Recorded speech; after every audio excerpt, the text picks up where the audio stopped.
میرے انتہائی محترم ویورز کو یہ بات یاد ہوگی کہ اس وقت کے D G I S P R Major General Asif Ghafoor صاحب نے فرمایا تھا کہ کوئی بھی چیف وہ پاکستان سے بڑا نہیں ہوتا، کوئی بھی ادارہ وہ پاکستان سے بڑا نہیں ہوتا، یعنی سب سے پہلے پاکستان۔ بسم اللہ الرحمن الرحیم، میرا نام محمود نیادی ہے اینڈ السلام علیکم ورحمۃ اللہ وبرکاتہ۔ میں نے یہ بات اس لیے کی ہے کہ ایک دو دن سے ایک انٹرویو بڑا مشہور ہوا ہے اور وہ انٹرویو لیا ہے اینکر پرسن منصور علی خان نے، اور انہوں نے اس انٹرویو کو نام دیا ہے کہ ایک ادارے کا جو ہے انہوں نے انٹرویو لیا ہے، اور سیدھی سی بات ہے انہوں نے انٹرویو وہ chief of army staff general Asim Munir دامن برکاتہ کا لیا ہے، اور دوسرا عاصم منیر صاحب نے خود منصور علی خان کو کہا ہے کہ ان کے سامنے ایک شخص نہیں بلکہ ایک ادارہ بیٹھا ہے۔ مزید جو ہے وہ منصور علی خان نے بتایا کہ انڈائریکٹلی وہ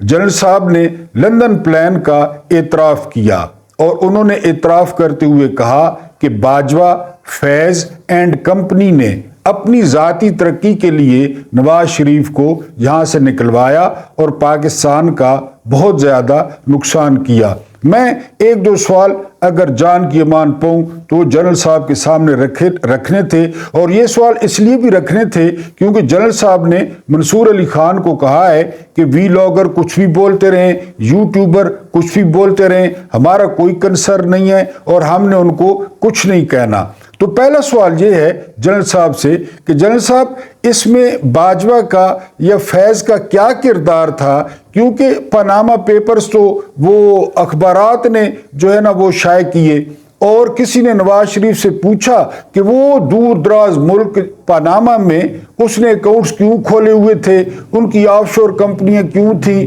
دوسرا اس کے پاس دبئی کا اقامہ کیوں تھا، اگر جو ہے نا وہ باجوہ وغیرہ نے نکالا ہے تو۔ پھر اگلی جو امپورٹنٹ بات ہے کہ کیا نواز شریف نے ان جائیدادوں کے، ان پیسوں کے وہ کوئی ثبوت یا کوئی رسیدیں دکھائیں، یعنی اگر اسے بے گناہ قرار دیا جا رہا ہے اور اس کو لانا ہے ہر حال میں، تو کیا اس نے کوئی ثبوت دیا تھا کہ یہ پیسے اس کے بیٹوں نے کہاں سے کمائے، نواز شریف نے یہ پیسے کہاں سے لیے، اور سب سے امپورٹنٹ کہ جی دبئی کا یا یو اے ای کا اقامہ نواز شریف کے پاس کیوں تھا، کیونکہ اقامہ ونڈو ہے، اقامہ جو ہے دروازہ ہے منی لانڈرنگ کی، ورنہ ایک وزیر اعظم کو کیا ضرورت پڑی تھی کہ وہ اقامہ رکھے۔ تو بہرحال پہلا سوال ذہن میں یہ آیا، میں نے کہا جنرل صاحب کی خدمت میں جو ہے نا وہ عرض کر دوں، تو انہوں نے کہا کہ جی پاکستان کو بہت زیادہ جو ہے وہ نقصان پہنچا جب نواز شریف کو ہٹایا گیا، لیکن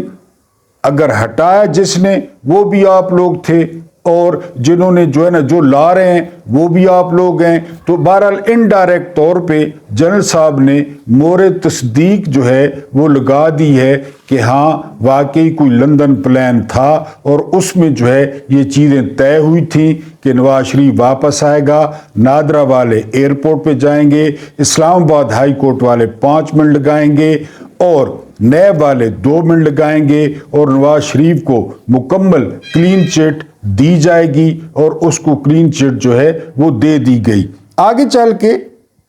جو ہے وہ کہتے ہیں کہ ہمارا اب سیاست میں کوئی کردار نہیں ہے، یعنی آپ 16 مہینے سے یا 20 مہینے سے دیکھ رہے ہیں کہ لوگوں کے ساتھ 9 مئی کے نام پر کیا ہو رہا ہے۔ اس وقت بھی جو ہے وہ 10,000 لوگ وہ جیلوں میں سڑ رہے ہیں، جیلوں میں پڑے ہیں، اور ان کی ایک ضمانت ہوتی ہے تو کسی اور کیس میں گرفتار ہو جاتے ہیں، لاہور سے چھوٹتے ہیں تو اسلام آباد والی پولیس آ جاتی ہے، اسلام آباد سے ضمانت ملتی ہے تو کوئٹہ والے آ جاتے ہیں، وہ لے جاتے ہیں۔ تو انہوں نے کہا ہے کہ جی ہمارا سیاست سے کوئی تعلق نہیں ہے، اور ساتھ ہی انہوں نے منصور علی خان کو بتایا ہے کہ وہ پاکستانی سیاست میں عمران خان کا جو ہے وہ کوئی کردار نہیں دیکھ رہے، آنے والے دنوں میں عمران خان کا پاکستانی سیاست میں کوئی کردار نہیں ہوگا۔ تو یہاں پہ بھی ایک سوال بنتا تھا